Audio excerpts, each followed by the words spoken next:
Good afternoon, everyone, and welcome to today's Be Accurate webinar.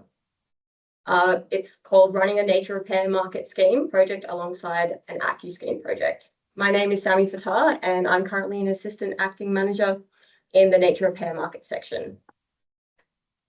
I'd like to begin by acknowledging the traditional custodians of the many lands from which we are dialing in from today. Here in Canberra, I acknowledge the Ngunnawal people as the traditional custodians, and I recognise any other people or families with connections to the lands of the ACT and surrounding region. I acknowledge and pay respects to their continuing culture and the contribution they make to the life of this city and this region. I would also like to acknowledge and welcome other Aboriginal and Torres Strait Islander people who may be attending today's event. Today's webinar will run for about 1 hour, including time for questions at the end. I'll start with a brief overview of the Clean Energy Regulator's role. Then I'll hand over to Amanda Hadley, Acting Manager of the Plantings and Plantation section, for a refresher on the Environmental Plantings ACCU method. Our second presenter, Amy O'Hare, Acting Manager of the Nature Repair Market section, will provide an overview of the scheme and its replanting method and outline the stages of running a biodiversity project. Together, Amanda and Amy will highlight the key differences between biodiversity projects and ACCU projects and what to consider if you're interested in stacking. After the presentation, we'll have 30 minutes for a Q&A. So a few housekeeping points. This webinar is being recorded and it will be published on our website in the coming weeks. Your microphones and video will remain off during the session, but you can submit questions at any time using the Q&A feature found at the top left of your screen. We encourage you to send through your questions at any time, and we'll do our best to get through as many as time allows during the Q&A. If we don't get to yours today, don't worry, we'll prepare answers for all the questions received and publish them on our website in the coming weeks.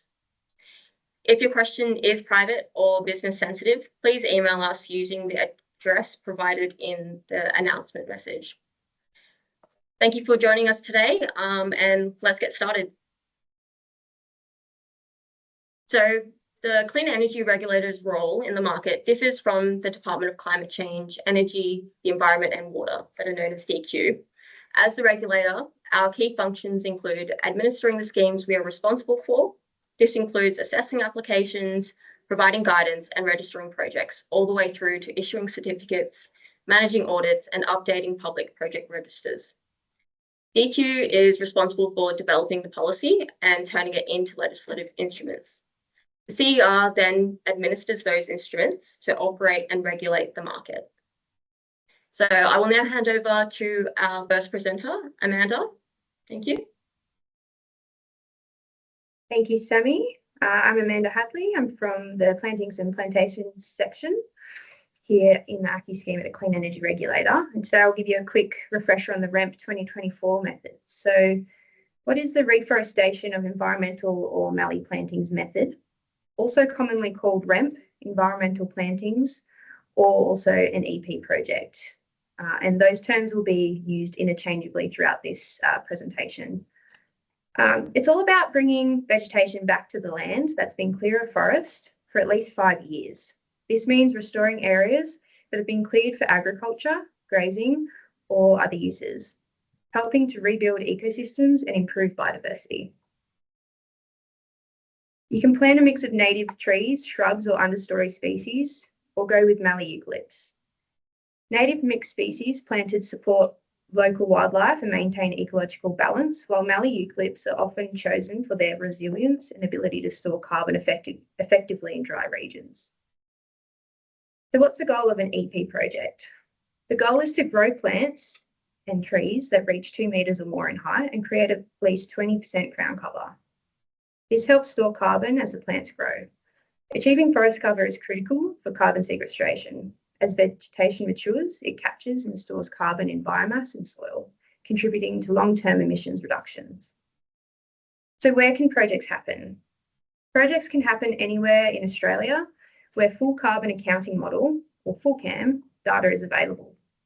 FullCAM is the modelling tool used to estimate carbon stock change. It ensures accurate measurement of abatement and compliance with ACCU Scheme requirements. What do you need to start an environmental plantings project? First, you must show you have the legal right to run the project. To do this, you must be able to demonstrate you can carry out activities on the project land. This means you have the authority to undertake planting and maintenance activities without restrictions from other parties. You must also show that you have exclusive rights to receive all ACCUs. ACCUs, or Australian Carbon Credit Units, represent the carbon stored by your project. Exclusive rights ensures you can claim and trade these units. This legal right must be maintained for the life of the project. Environmental plantings projects have a crediting period of 25 years, so maintaining legal rights is critical for compliance and crediting. So what about other land interests? If there are eligible interest holders or EIHs on the land, you need their consent before the end of the first reporting period, which is up to 5 years.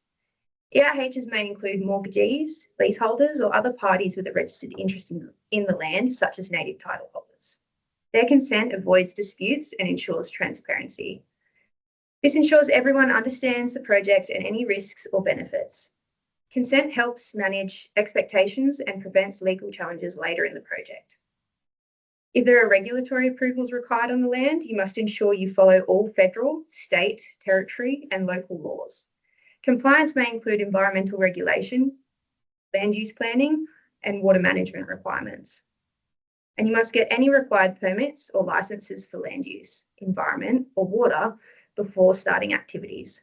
Some examples include vegetation clearing permits, water access licenses, or biodiversity approvals depending on your location. There are 4 main steps in the life cycle of an Australian Carbon Credit Unit or ACCU project.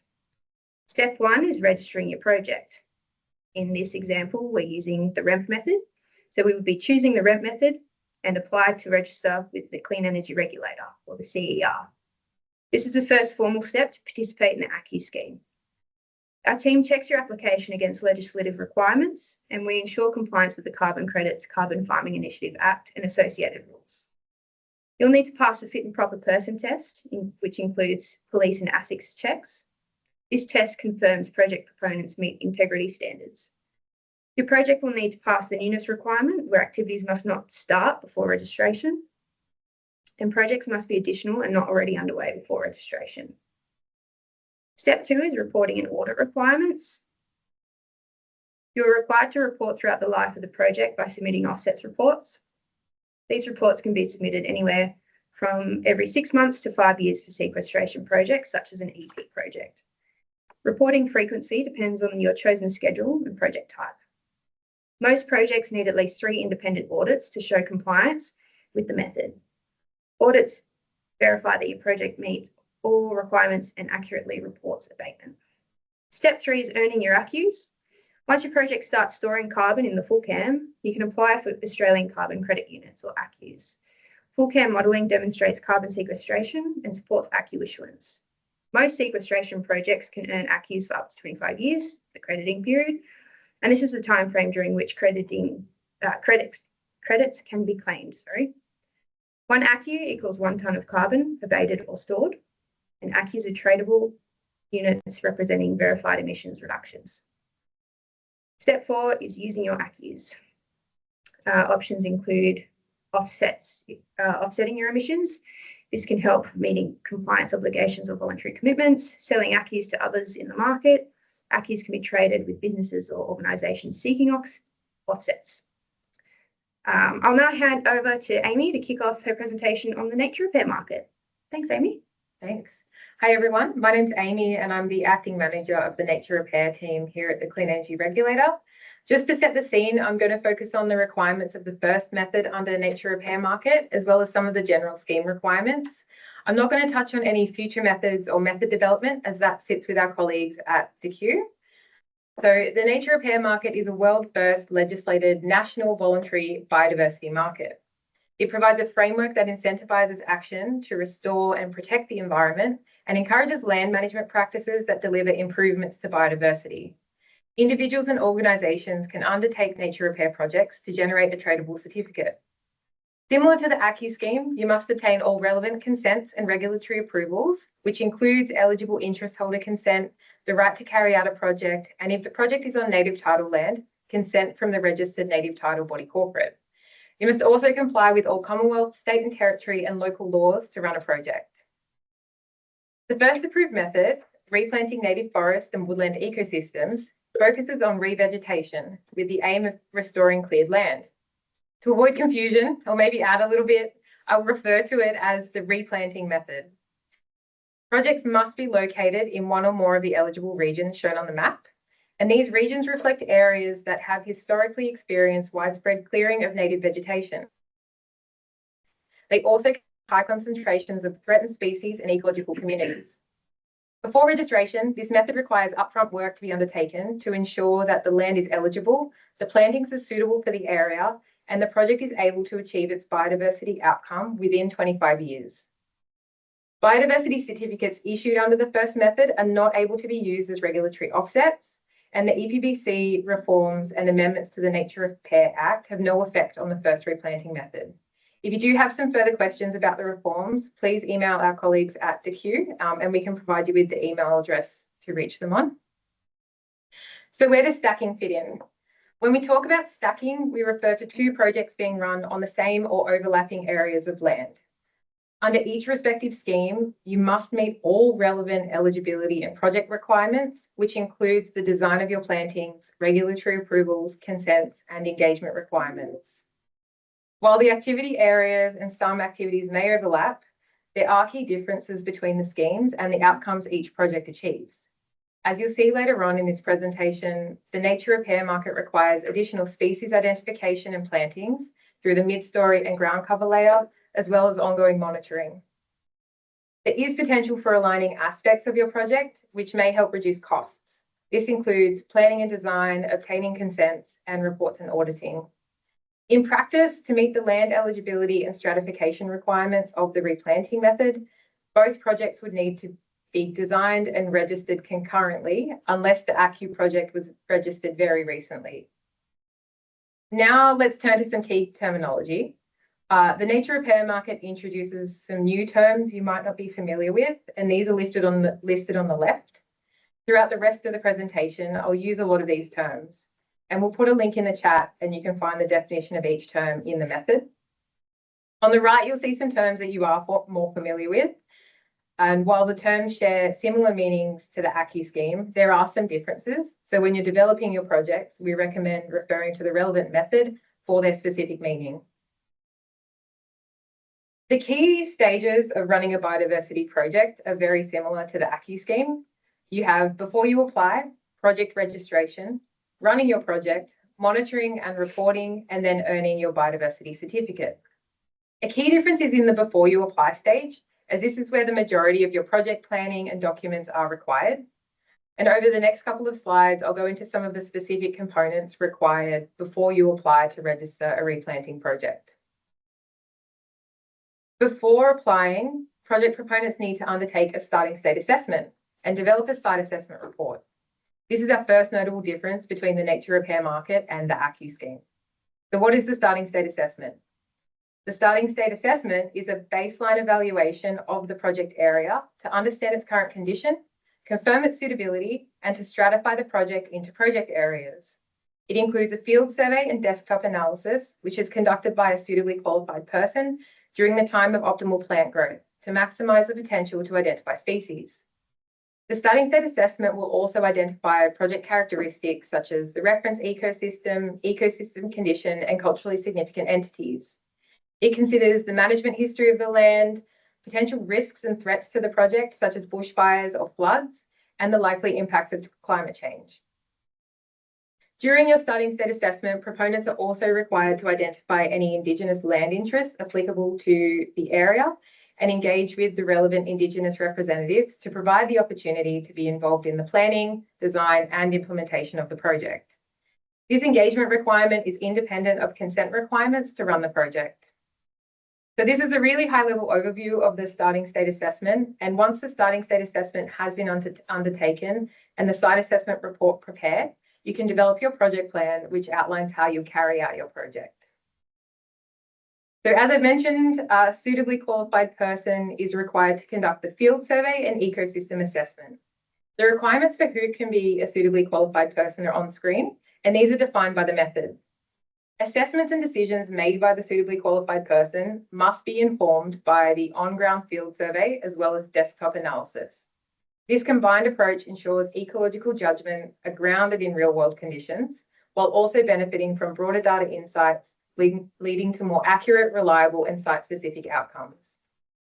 The remainder of the starting state assessment and preparation of the site assessment report must either be prepared by or certified by the suitably qualified person.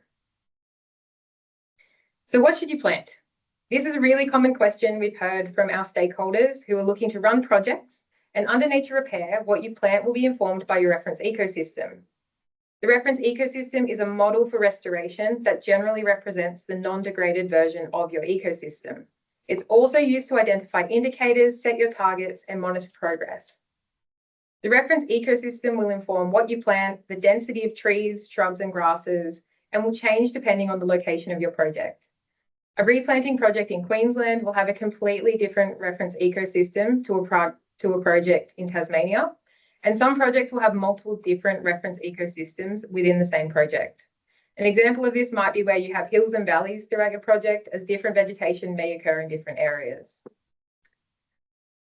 Whereas the planting requirements under the REMP method are set out under the REMP method, so you'll need at least 200 stems per hectare. That's your minimum planting density. This ensures sufficient vegetation cover to meet carbon sequestration goals and achieve forest status under the method. All species must be native and local to the region. Native species support biodiversity and reduce ecological risk, while local provenance ensures plants are adapted to the site conditions. You can choose a mixed species environmental planting, a diverse mix of trees, shrubs, and understory species that reflect the natural ecosystem of the area. A mallee planting. Mallee eucalypts are hardy and well suited to semi-arid regions, providing strong carbon storage potential, or a combination of both. Combining approaches can optimize resilience and carbon outcomes across different site conditions. But just remember, each carbon estimation area can only have one type, either mixed species or mallee, not both. This rule just simplifies modelling and ensures accurate carbon accounting under FullCAM. Broadly, if you design your project consistent with the nature repair market requirements, it will also likely meet the minimum REMP planting requirements, but you need to double check your project meets the requirements for each respective scheme when you are designing your plantings. So the engagement requirements for replanting projects that have Indigenous land interests is another aspect of nature repair that I wanted to draw your attention to. This is different to consent to carry out a project, which I'll touch on in the next slide. So nature repair goes further than this, and in circumstances where there are Indigenous land interests, proponents must consult with the relevant Indigenous representatives on the project design and implementation. This could include field surveys, cultural knowledge use, and identifying sensitive areas. Indigenous land interests are defined by the method and include where there is a native title determination, a native title claim, land rights land, or an Indigenous land use agreement. Engagement must be conducted before you apply as part of the starting state assessment and must be recorded in the site assessment report and the project plan. Now to consent. As I briefly touched on, you'll need to provide all relevant regulatory approvals and consents to apply to register a nature repair project. For nature repair projects on native title land, you must get consent from the registered native title body corporate. We have a form for this and we can link it in the chat. Consent is required for exclusive and non-exclusive native title and when projects are on or overlap with native title land. Under nature repair, consent can be given in 2 stages. Consent to register the project and consent to carry out the project. Both can be provided at registration. Alternatively, if only consent to register the project is provided, but not to carry out, the project can be conditionally registered. Consent to carry out the project must then be obtained before you can apply for a certificate. The final aspect that you need to be aware of in the before you apply stage is the project plan. The project plan serves as a working document to guide the implementation of the replanting project towards its nominated biodiversity outcome. It outlines how planting activities are proposed to be carried out, what management actions will be undertaken, and how any threatened species or ecological communities will be supported throughout the life of your project.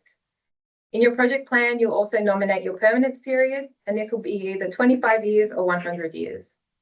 The plan must align with the findings of the starting state assessment and address how risks will be managed throughout the life of your project. It also demonstrates how proposed actions will contribute to meaningful biodiversity improvements and achieve your outcome within 25 years. A similar document in the ACCU scheme for environmental plantings projects is a reforestation management plan. It's a working document that explains how you'll implement the project. This plan sets out your approach to site preparation, planting, maintenance, and monitoring to ensure compliance with the method. You can use the information across schemes if each document meets its legislative requirements. This means you can align details between ACCU and other schemes, provided each plan satisfies its own rules. You can download the reforestation management plan template from our website. The template helps ensure you include all required information for registration and reporting under the ACCU scheme.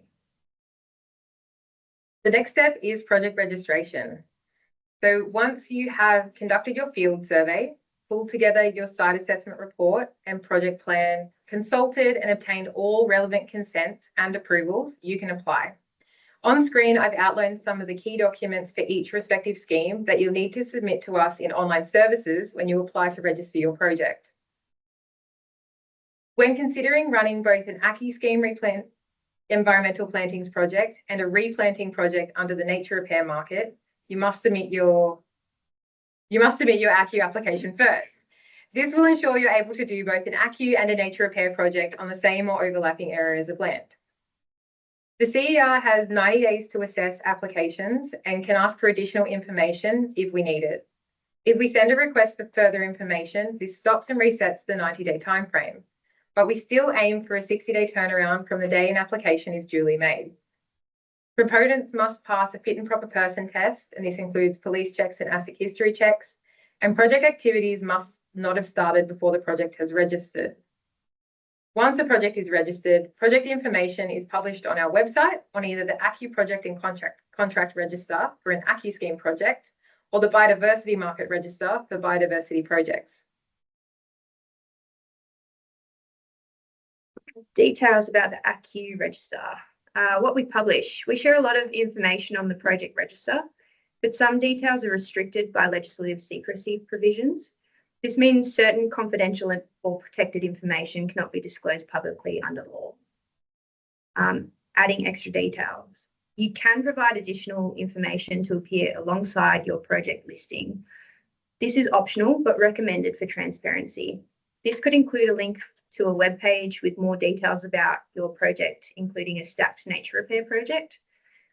Links can direct stakeholders to project updates, photos, or community engagement activities. Sharing extra information helps improve scheme transparency and shows the market how your project is performing.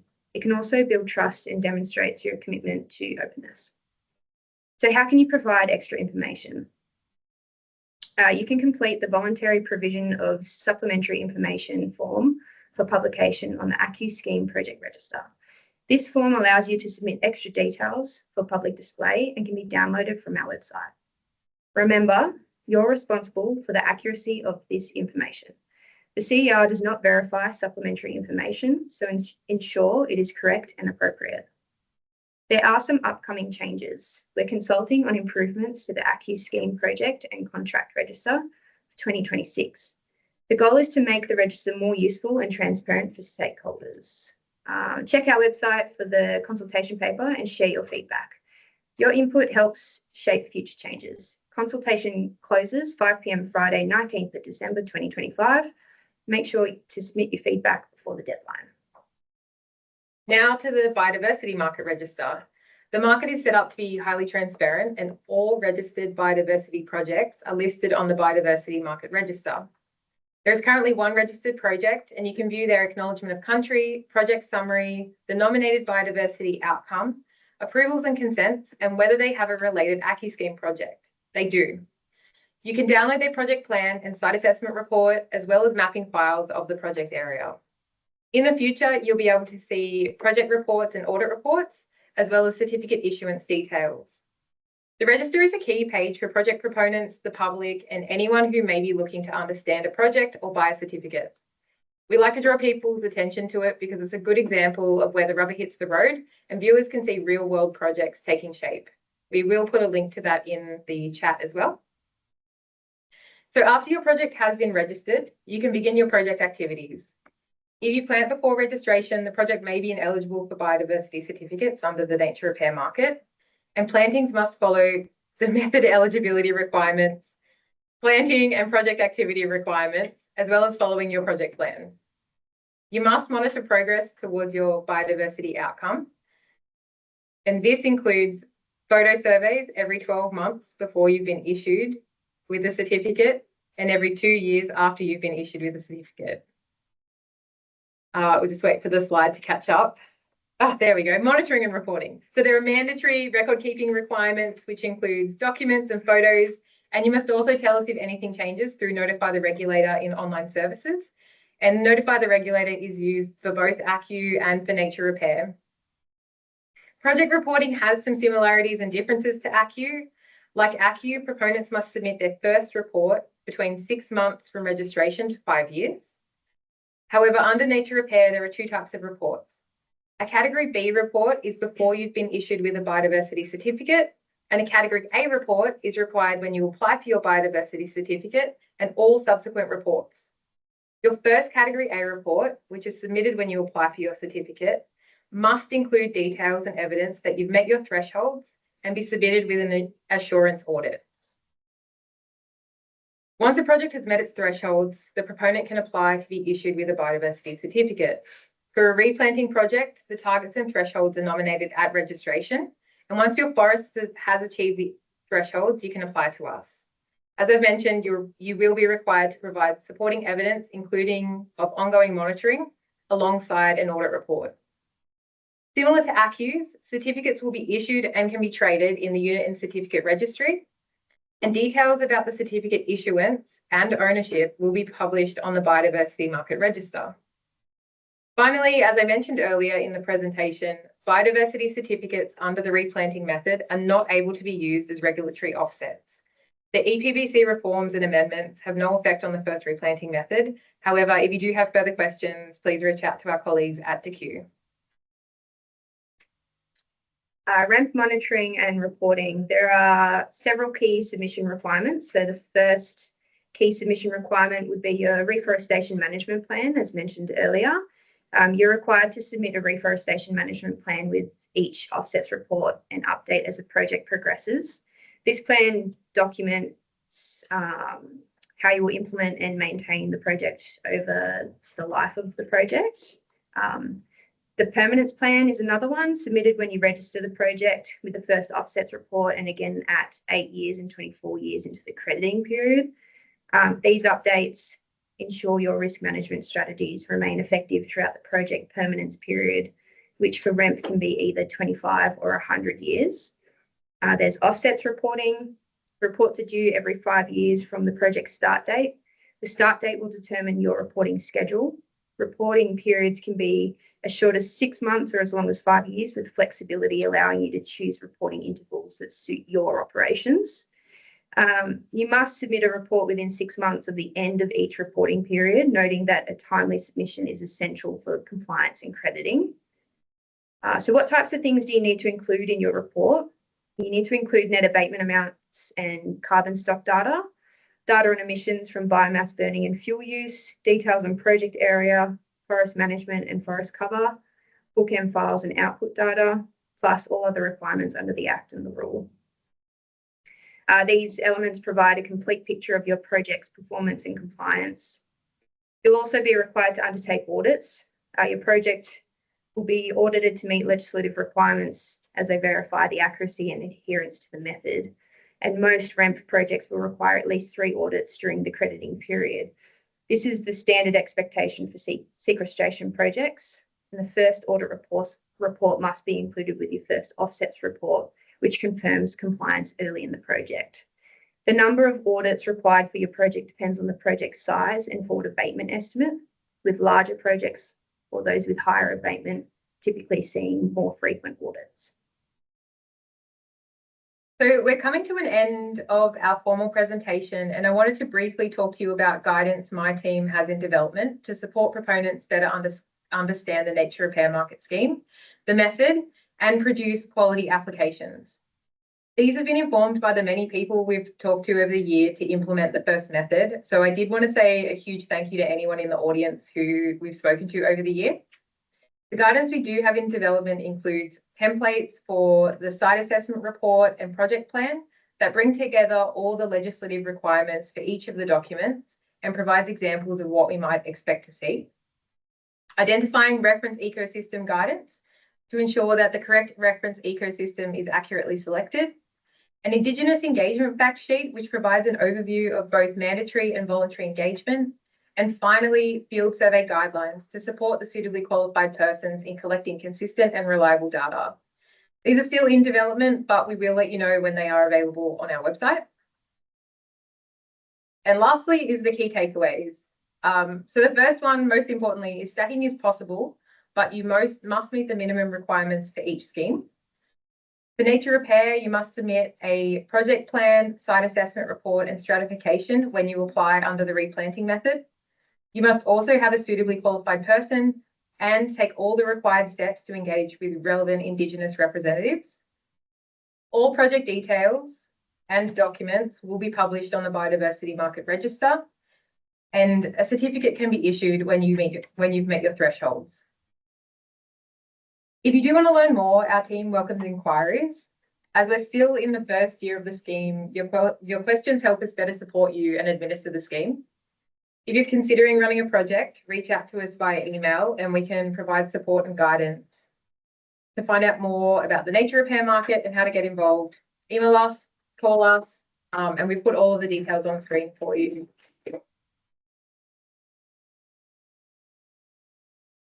Awesome. Thank you so much to our presenters for sharing their valuable insights today. This concludes the presentation portion of our webinar. And thanks so much for joining us again for the presentation. For those watching on YouTube, we're now starting the Q&A portion of the webinar, and this part won't be posted online, but we will be publishing written answers to the questions on our website. Thank you for watching.